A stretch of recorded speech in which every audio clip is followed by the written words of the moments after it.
नमस्कार. गीतेवरील निबंध या ग्रंथातल्या 16व्या निबंधाच्या दुसऱ्या भागापर्यंत आपण आलोय. आज पहिल्या भागामध्ये थोडीशी उजळणी आधीच्या निबंधाची आणि मानवी दिव्यजन्म आणि ईश्वरी दिव्यजन्म किंवा अवतार याच्यामध्ये काय फरक आहे हा थोडासा आपण बघूया. अवताराची प्रक्रिया हा या निबंधाचा विषय आहे. तर अवतार म्हटलं की आपल्याला त्या शब्दाचे किती प्रतिशब्द माहिती आहेत? बरेच माहिती आहेत. कशाला आपण अवतार म्हणतो? कोणाकोणाला आपण विभूती असेल तरी अवतार म्हणूया. महामानव ईश्वराचा अवतार म्हणतो आपण. युगपुरुष, संत, महात्मे, वीरपुरुष अनेकांना आपण ईश्वराचा अवतार म्हणतो. शिवाजी महाराजांना शिवाचा अवतार म्हणतो. रणरागिणी झाशीच्या राणीला आपण महिषासुरमर्दिनीचा अवतार म्हणतो. हे सगळं आपण म्हणतो, हे अलंकारिक भाषेसाठी म्हणतो. प्रत्यक्षामध्ये अवतार जे पुराण कल्पनेप्रमाणे की अवतारवादापर्यंत जेवढे अवतार आहेत ते अवतार आणि हे असं याच्यामध्ये वेगळं आहे. पण तरी सुद्धा पुष्कळसे प्रतिशब्द एकमेकांना मिळते जुळते असतात आणि त्याला आपण ते शब्द वापरत असतो. तर मग नेमकं यांच्यातलं अवतार कोण? विभूती म्हणजे अवतार आहे का? विभूती कोणाला म्हणायचं? गीतेमध्ये व्याख्या आहे. विभूती कोणाला म्हणायचं हे गीतेमध्ये सांगितलंय. श्री अरविंद ते त्यांच्या शब्दामध्ये सांगतात की सामान्य मानवतेत अंतर्भूत न होणाऱ्या सामान्य मानवाच्या किंवा मानवतेच्या क्षेत्रापलीकडे असलेल्या दिव्य अशा नैतिक, बौद्धिक, कृतीप्रवण गुणांचा असामान्य आविष्कार एखाद्या मानवात होणे म्हणजे विभूती. आणि मग त्यालाच अवतार सुद्धा म्हणतात. की सर्वसामान्य माणसामध्ये ज्या गोष्टी असतात, मानवतेमध्ये ज्या गोष्टी अंतर्भूत होतात त्याच्या पलीकडचं क्षेत्र, त्याच्या पलीकडचं क्षेत्र, त्याच्यापेक्षा विस्तृत असलेलं, व्यापक असलेलं, मोठं असलेलं क्षेत्र आणि त्या क्षेत्रामध्ये हे जे नैतिक, बौद्धिक, कृतीप्रवण, कार्यप्रवण असण्याचे जे गुण आहेत त्या सगळ्या गुणांचा आविष्कार एखाद्या माणसात होता. आणि तसं पाहिलं तर काही प्रमाणात हे सत्य आहे, कारण अवतारामध्ये हे सगळे गुण असतातच.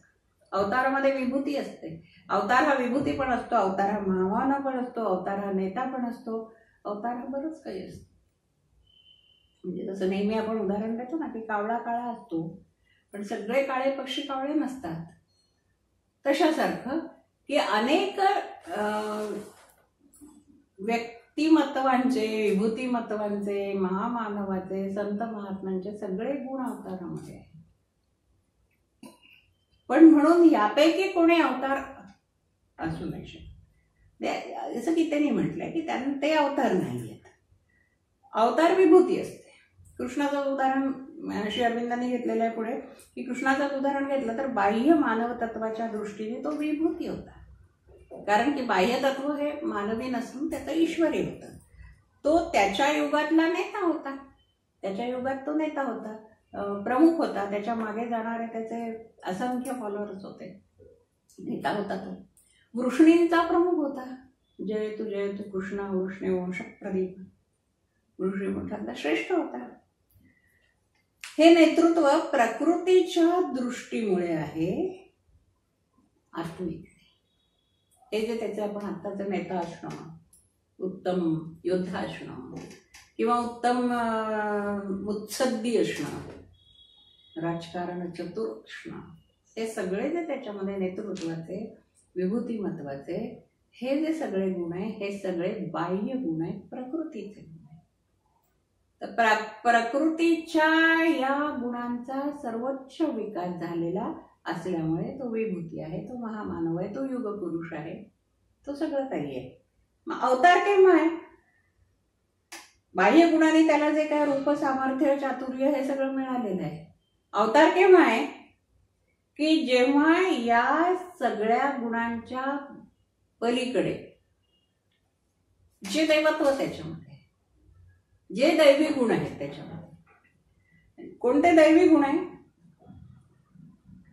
तर आपण जे पाहिलं की अवताराचा उद्देश काय, त्याचं प्रयोजन काय, तर मानवातल्या विभूतींना ईश्वरत्वाकडे घेऊन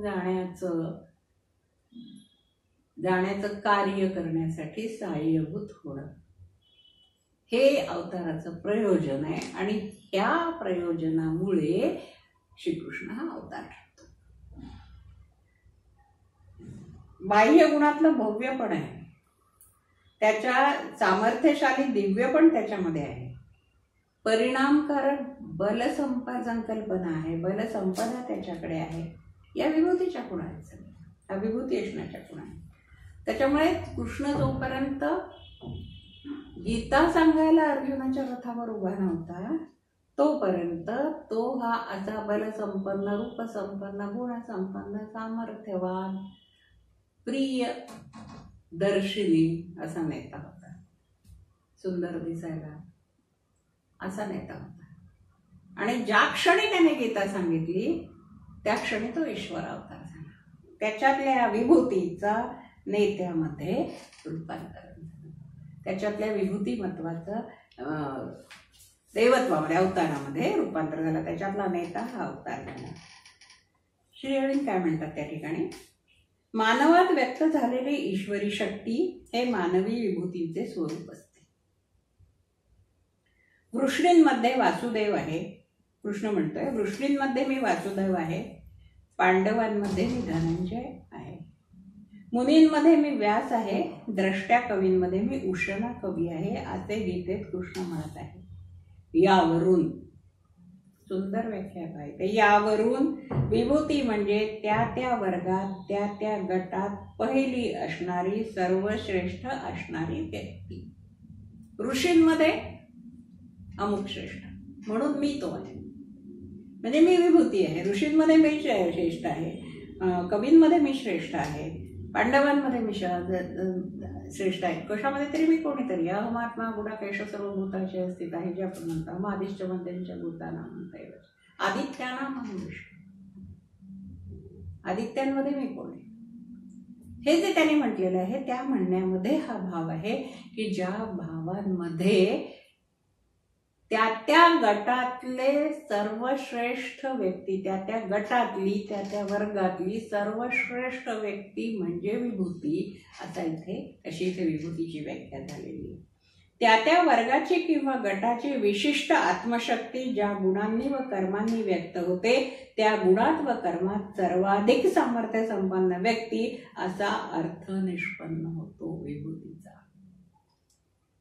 ऋषी हा गट घेतला, क्षत्रिय हा गट घेतला, पराक्रमी हा गट घेतला, देव हा गट घेतला, कवी हा गट घेतला, तर त्या त्या गटामध्ये जो श्रेष्ठ होता, सर्व ते गट कशामुळे ठरले? या अमुक गुण त्यांच्यामध्ये आहेत म्हणून. कवित्व आहे म्हणून कवी श्रेष्ठ आहे.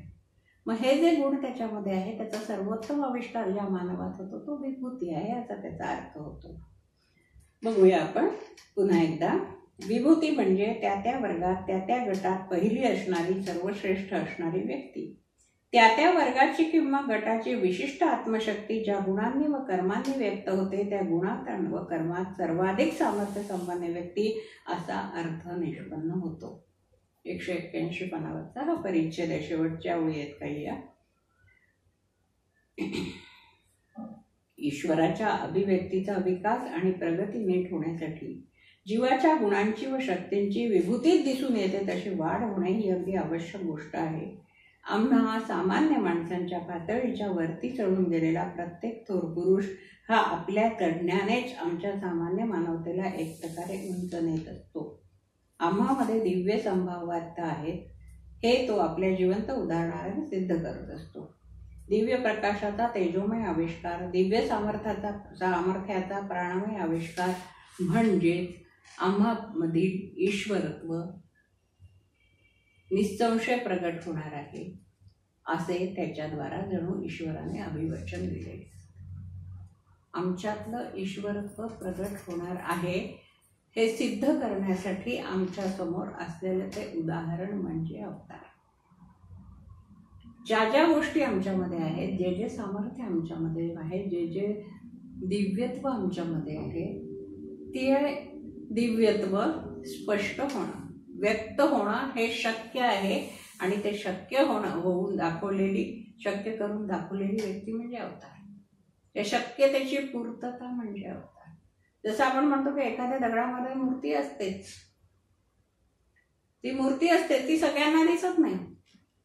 मूर्तिकाराच्या डोळ्याला विशिष्ट प्रकाराने ती मूर्ती दिसते, त्याच्यामुळे तो मूर्तीचा आकार दिसल्यावर त्याच्या आजूबाजूच्या अनावश्यक गोष्टी, त्याच्या आजूबाजूला पसरलेला अनावश्यक दगड काढून टाकला की ती मूर्ती त्या दगडातून निर्माण होते. बाहेरून दगडात मूर्ती टाकावी लागत नाही, त्याच्यातच असते.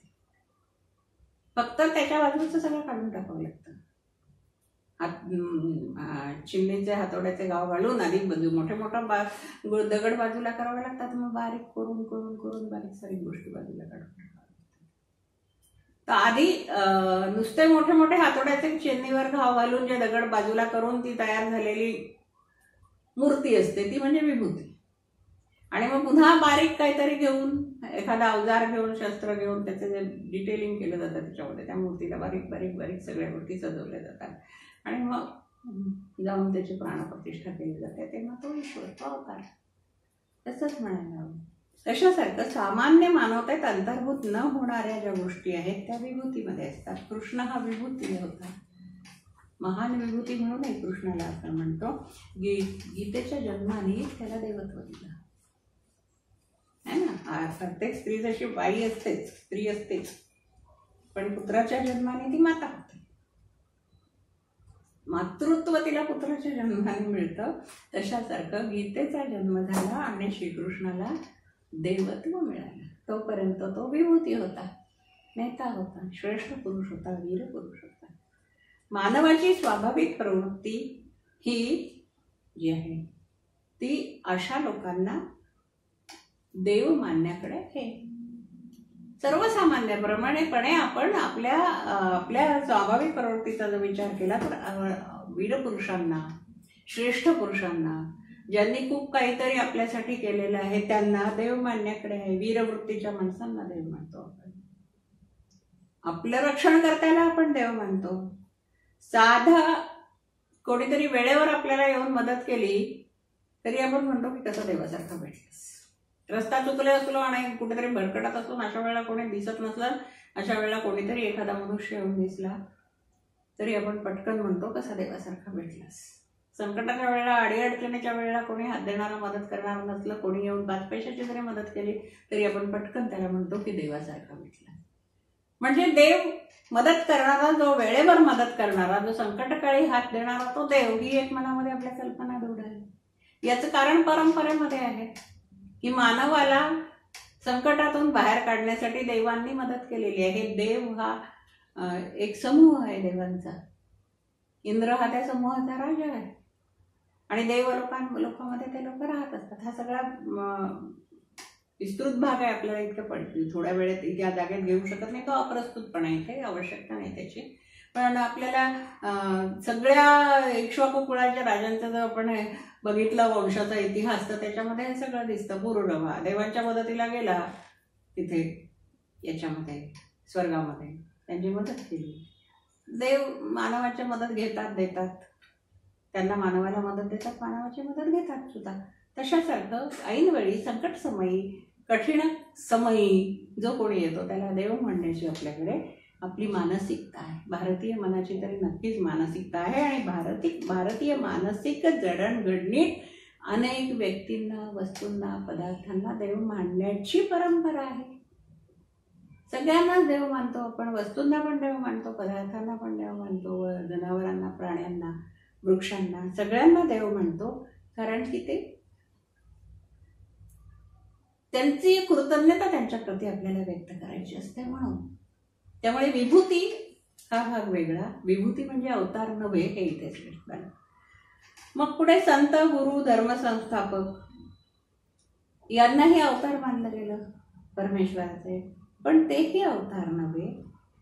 ही बुद्धिवादी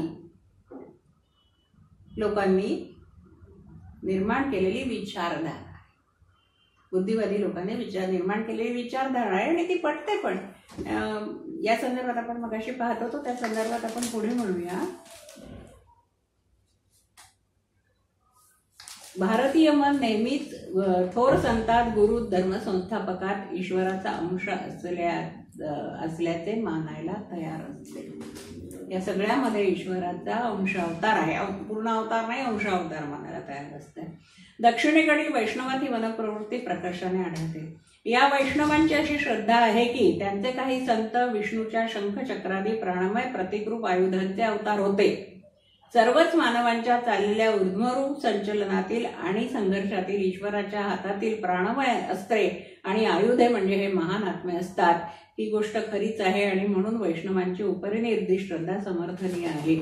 ईश्वराचे तात्विक स्वरूप आणि प्रकृती व मानवाचे तात्विक स्वरूप आणि प्रकृती यांच्यामध्ये अनुल्लंघनीय सीमारेषा आहे असे गूढवादी किंवा आध्यात्मिक जीवन दर्शन मुळीच मानत नाही. आणि अशा दर्शनात थोर संतादिकांना अवतार मानण्याची प्रवृत्ती अंगभूत आणि अटळ असते, कारण ही प्रवृत्ती म्हणजे मुळात मानवातील देवत्वाची कमी अधिक प्रतीती होय. शंखचक्राधिक आयुधांना देवत्व हे मानायची, अवतार मानायची सुरुवातीपासूनच हे आहे. जसं शेषाचा अवतार, लक्ष्मणाशेषाचा अवतार आहे, किंवा परशुरामांच्या काळामध्ये कार्तवीर्य अर्जुन हा सुदर्शन चक्राचा अवतार मानला गेलेला आहे. की एकदा काय कशाच्या तरी नारद मुनी आणि महाविष्णूंचं जेव्हा बोलण्यात आलं होतं, त्या बोलण्यामध्ये कुठल्या तरी पराक्रमाबद्दल लक्ष्मीने स्तुती केली विष्णूंची, की त्यांनी केला हा एवढा मोठा पराक्रम म्हणून अमुक अमुक गोष्ट होऊ शकली. त्यावर म्हणजे त्याचं हे तपशील नाही आठवत आहे मला, पण अमुक ठिकाणी हा पराक्रम श्री विष्णूंचा महान आहे. त्याच्यावर सुदर्शन चक्र गर्वाने म्हणालं की त्यांनी नाही, मी केलेलं आहे, माझ्यामुळे हे सगळं होऊ शकलेलं आहे. आणि त्याच्या या गर्व झाल्यामुळे लक्ष्मीने त्याला शाप दिला की तो पृथ्वीवर जन्म घेशील. मग त्याला वाईट वाटलं आणि मग त्याने शाप मागितला. तर ती म्हणाली की नाही, तुला तर जन्म घ्यावाच लागेल आणि पृथ्वीवर जावंच लागेल. तेव्हा त्यांनी म्हटलं की मला एक तरी कर की परमेश्वराच्याच हातून मला मृत्यू होते. म्हणून मग परशुरामांचा जन्म आणि त्यांच्या हातून कार्तवीर्यार्जुनाचा मृत्यू, या अशा कथा गुंफलेल्या आहेत.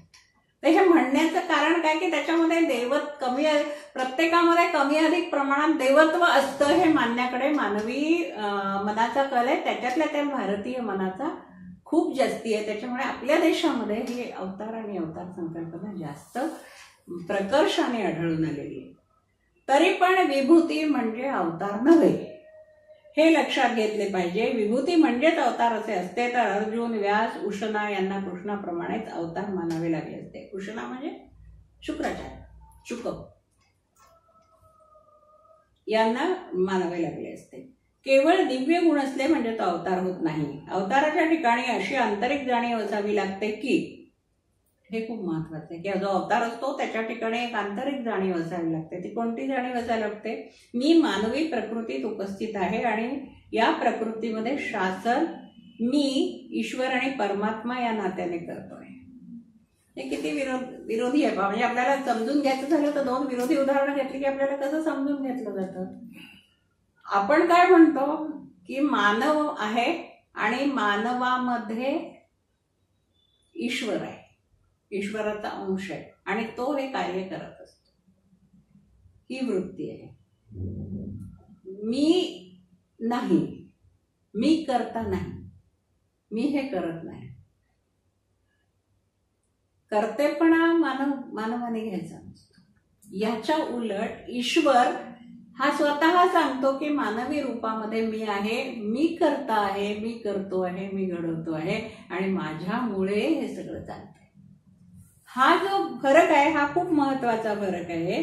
त्याची जाणीव कोणती आहे की मी मानवी प्रकृतीत उपस्थित आहे. त्याची जाणीव ही आहे की मी मानवी प्रकृतीत उपस्थित आहे आणि या प्रकृतीचे शासन मी ईश्वर आणि परमात्मा या नात्याने करतोय. ही ईश्वराची जाणीव आहे. आपली जाणीव कोणती आहे की माझ्यात ईश्वराचा अंश उपस्थित आहे आणि तो हे कार्य करतो आहे. ज्या वेळेला ही जाणीव एक होईल आणि आपल्याही मनामध्ये ही जाणीव निर्माण होईल की तो ईश्वरी अंश नाही, तो मीच आहे, त्यावेळेला तो अवतार प्रगट होईल, त्यावेळेला तो अवतार स्पष्ट होईल, त्यावेळेला तो अवतार व्यक्त होईल. गुणांचं सामर्थ्य वाढणे, उंचावणे हा सामान्य आविष्काराचा भाग आहे. श्री अरविंदांनी याला अगदी भूतग्रामाच्या आविष्काराचा म्हटलेलं आहे. सामान्य आविष्कारात अनुभवात येणारे हे आरोहण आहे. सामान्य जीवांचे हे आरोहण आहे. अवतार हा विशेष आविष्कार असतो. अवताराच्या प्रक्रियेत ईश्वर वरून खाली उतरून जन्म घेत असतो. शाश्वत आणि सर्वगामी ईश्वर मानवी व्यक्तीच्या देहात उतरत असतो आणि हा अवतरलेला ईश्वर केवळ पडद्याआड आत्मजाणीवयुक्त असत नाही, तर मानवाच्या बाह्य प्रकृतीतही आत्मजाणीवेने युक्त असतो. या संकल्पनेला किंवा या विचाराला श्री अरविंदांनी बुद्धिवादी किंवा संकुचित गूढवादी दृष्टी म्हटलेली आहे. बुद्धिवादी किंवा संकुचित गूढवादी दृष्टी. आपण या निबंधामध्ये विविध विचारधारांचे विचारवंत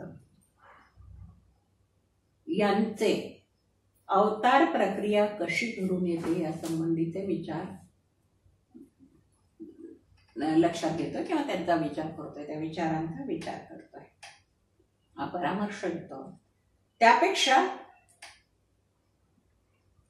त्या विचारधारांपेक्षा गीतेत सांगितलेली अवताराची प्रकृती वेगळी आहे का, आणि ती असली तर ती कशी आहे हे आपल्याला गूढ बुद्धिवादी किंवा संकुचित गूढवादी विचारधारेच्या लोकांच्या दृष्टिकोनातून हे सगळे विभूती किंवा हे सगळे अवतार होऊ शकतात. पण काही त्याच्या पलीकडे जाऊन अंशतः गूढवादी, काही प्रमाणात आध्यात्मिक असलेले मध्यम गूढवादी म्हणूया आपण, अनुभवाते आध्यात्मिक अनुभवांच्या आधाराने या प्रकृतीची उपपत्ती कशी सांगतील याचा आपण विचार करूया. एक वरची पायरी आहे, म्हणजे कमी गूढवादी म्हणजे किंचित गूढवादी, आणि मध्यम गूढवादी, काही प्रमाणात जास्त गूढवादी म्हणजे जे रस्त्याकडे जास्त जाणारे आहे ते.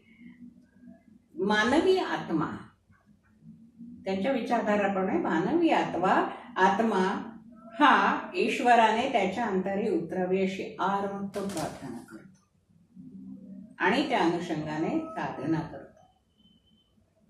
मनुष्य स्वतः आर्ततेने प्रार्थना करतो की ईश्वराने त्याच्यामध्ये उतरावा, त्याच्यासाठी साधना करतो. म्हणून त्याचा परिणाम असा होतो की ईश्वरी जाणीव त्याचा ताबा घेते. तो या जाणीवेचे परिणामकारक प्रतिबिंब तयार होतो आणि मग तो अवतार. ही मध्यम गूढवादी लोकांची विचारधारा आहे. दुसरी विचारधारा दिव्य जन्माची प्रक्रिया. मानवी जाणीव ही वाढत वाढत दिव्य जाणीव होते.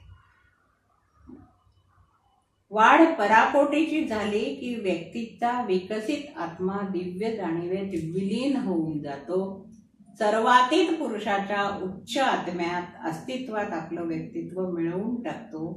कधी कधी तो परमात्मा होतो किंवा ब्रह्म होतो, ईश्वर होतो, असंही या विचारधारेतून म्हटलं जातं.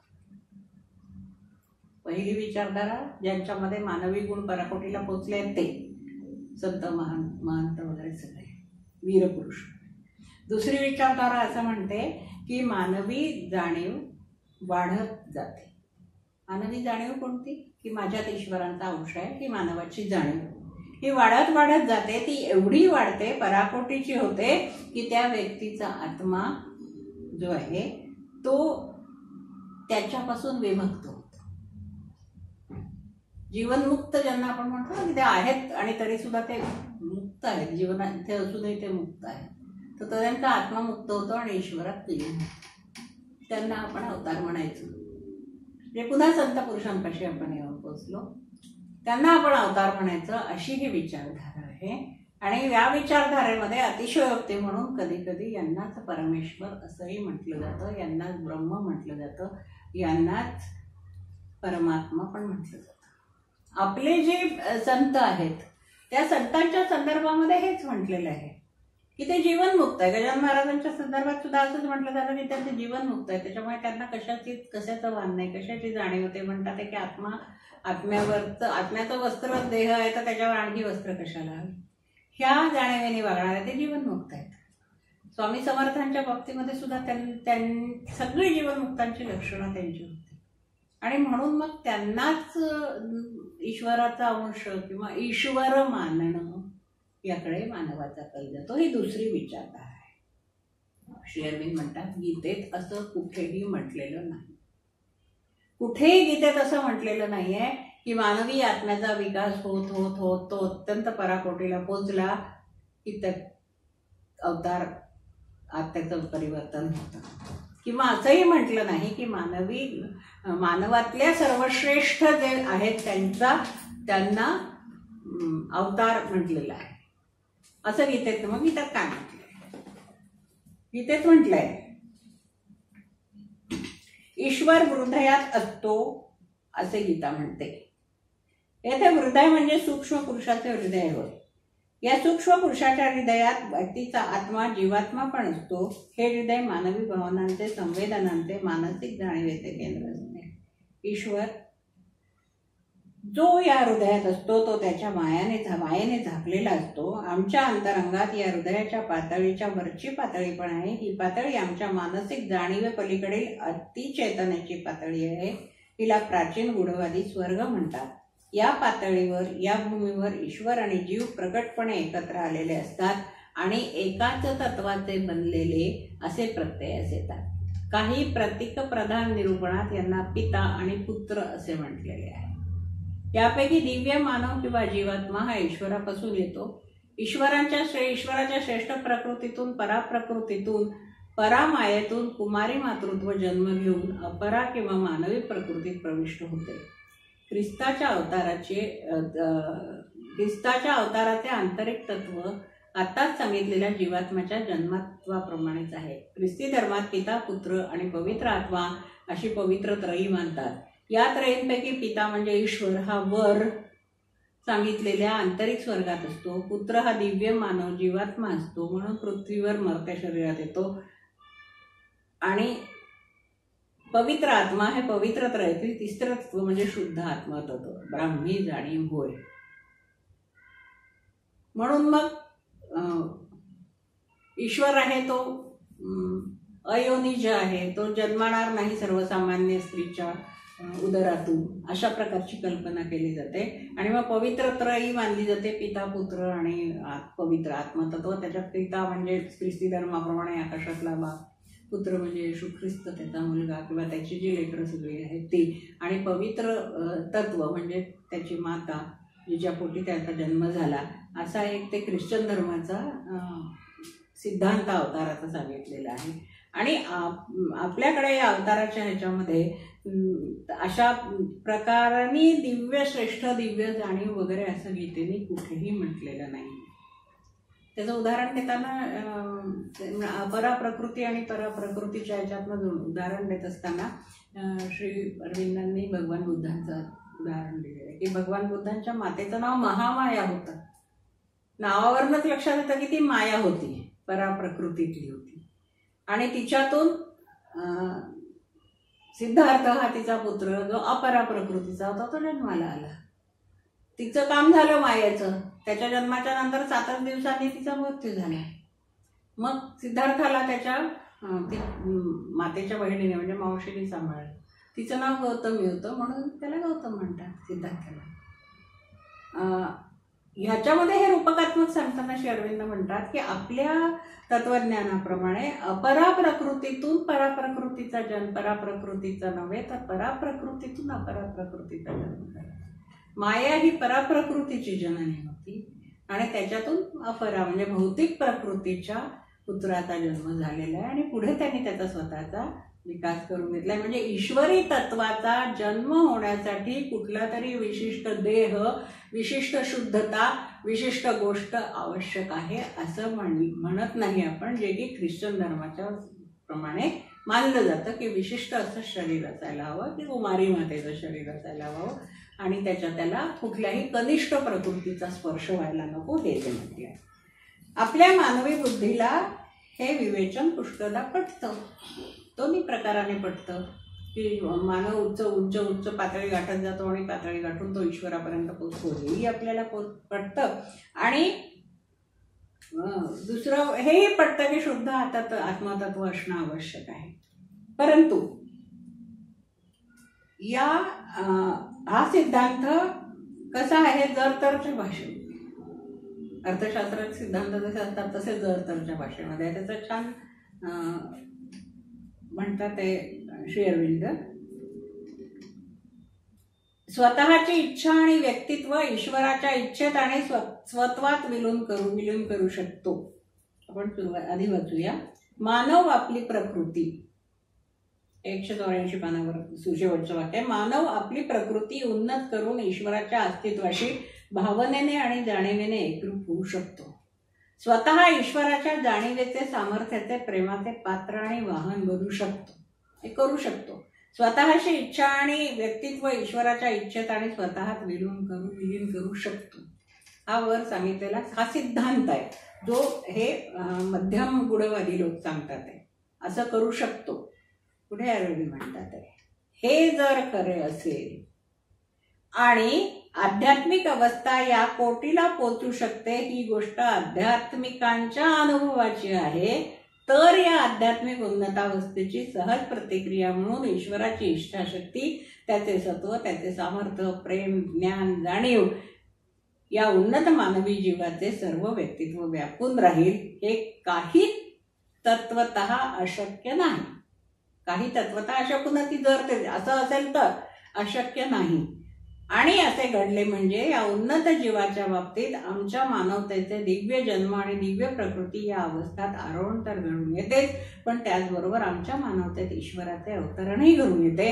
अर्थात या उन्नत जीवात ईश्वराचा अवतार होतो असे म्हणणे बा. म्हणजे इतर परिस्थिती समान असेल तर अमुक होईल असं जसं सांगितलं जातं, तसा हा सिद्धांत सांगितला गेलेला आहे की जर आध्यात्मिक अवस्था या कोटीला पोहोचू शकली, जर त्याचा अनुभव असेल तर हे होऊ शकेल. आणि मग त्यावेळेला आपल्याला हा सिद्धांत बरोबर आहे असं म्हणता येईल, आणि मग त्याचं आरोहण आहे आणि ईश्वराचं अवतरण झालेलं आहे असं म्हणता येईल. अन्यथा असं नाही म्हणता येणार. या दोन्ही गोष्टींचा विचार केलेला आहे श्री अरविंदांनी. बुद्धिवादी, ज्याला संकुचित गुणवादी म्हटलं, आणि मध्यम गुणवादी, जे आध्यात्मिक विचारांच्या पायावर उभे आहेत, असं त्या लोकांच्या विचारानुसार अवताराची प्रक्रिया कशी आहे हे श्री अरविंदांनी पर्यंत व्यक्त केलेलं आहे, स्पष्ट केलेलं आहे. अत्यंत विस्तारपूर्वक हे सगळं विवेचन केलेलं आहे. आता गीतेच्या संदर्भात किंवा गीतेने सांगितलेली अवताराची प्रक्रिया नेमकी कशी आहे हे आपण पुढच्या भागामध्ये बघूया. आणि आज इथं थांबूया. धन्यवाद.